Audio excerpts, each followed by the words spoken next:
नमस्कार दोस्तों, आज मैं आपको बताऊंगा प्रश्नावली 11.2 का प्रश्न संख्या 1।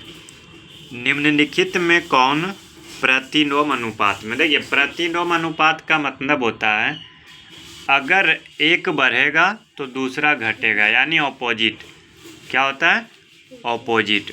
जैसे कि फर्स्ट में देखते हैं किसी कार्य पर लगे व्यक्तियों की संख्या और उसमें समय। अच्छा, आप एक चीज़ सोचिए, अगर 10 आदमी किसी काम को 15 दिन में करता है, अगर आदमी 15 दिन होगा तो काम क्या हो जाएगा? 10।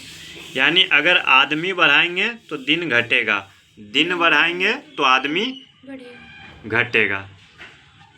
ठीक है, दिन बढ़ाएंगे तो आदमी घटेगा, आदमी बढ़ाएंगे तो दिन घटेगा। तो ये आपका प्रतिलोम अनुपात में है। एक समान चाल से समय और दूरी, देखिए समय और दूरी, अगर समय बढ़ाएंगे तो दूरी क्या होगा? बढ़ जाएगा। यानी मान लीजिए हम कहीं जा रहे हैं, 1 घंटा चले 50 किलोमीटर, 2 घंटा चलेंगे तो बढ़ जाएगा ना, तो घटेगा नहीं। तो इसीलिए ये आपका प्रतिलोम अनुपात में नहीं। भूमि का क्षेत्रफल और काटी गई फसल, अगर बताइए हम भूमि में मतलब किए हैं खेती और फसल काट रहे हैं, तो इसमें बराबर मतलब बढ़ना और घटना कोई डिपेंड ही नहीं करता, इसीलिए ये भी आपका अनुपात में नहीं है।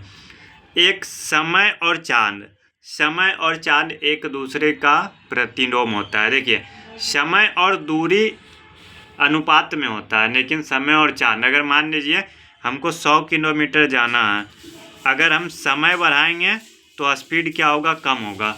अगर स्पीड बढ़ाएंगे तो टाइम क्या होगा? कम होगा। किसी देश की जनसंख्या और भूमि का क्षेत्रफल प्रति व्यक्ति, देखिए जगह तो नहीं बढ़ेगा, आदमी अगर बढ़ेगा, मान लीजिए कोई घर ही है, देश को छोड़ देते हैं, घर है, अगर आदमी बढ़ेगा तो बंटवारा में घर का ज़मीन क्या होगा? कम होगा। आदमी कम रहेगा तो जगह ज़्यादा, तो उसी तरह से देश में भी होगा। तो ये भी आपका प्रतिलोम अनुपात में है। अब देखिए पहला, चौथा और पांचवा, इसका आंसर क्या हो जाएगा? First, 4 and 5th।